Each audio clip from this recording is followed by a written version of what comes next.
Chairman, over the last 6 years, Americans have watched as the Federal Reserve has embarked on an interventionist monetary policy to an unprecedented degree.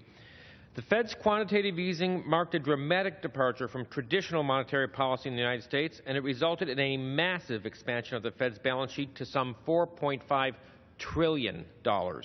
To put this number in perspective, that's almost 5 times the size of the Fed's balance sheet before the financial crisis, when it stood at $800 million, or $800 billion. It also represents 1/4 of the total size of the U.S. economy. Unfortunately, despite this enormous expansion and influence over the economy, the Fed has persistently failed to implement measures to increase transparency in its decision-making. Americans continue to face a sluggish economy that is falling far short of its potential, and they want to know the reasoning behind the Fed's actions or lack thereof. This is particularly important for those who have saved money for their retirement, especially grandparents on fixed incomes, who are being directly harmed by the Fed's decision to keep rates at near zero. They want transparency and answers from their government. I suggest also our citizens should understand why the Federal Reserve would take an unprecedented action to explode its balance sheet by more than 400% over 5 years. No one knows how this experiment will end up turning out. The legislation that we are considering today would implement important reforms to address these issues.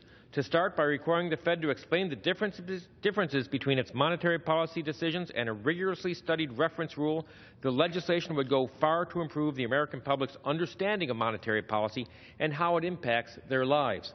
Similarly, by requiring a cost-benefit analysis for any regulation that the Fed chooses to promulgate, it will ensure that all relevant costs are properly taken into account and that the Fed considers the full consequences of its actions in an open and understandable fashion.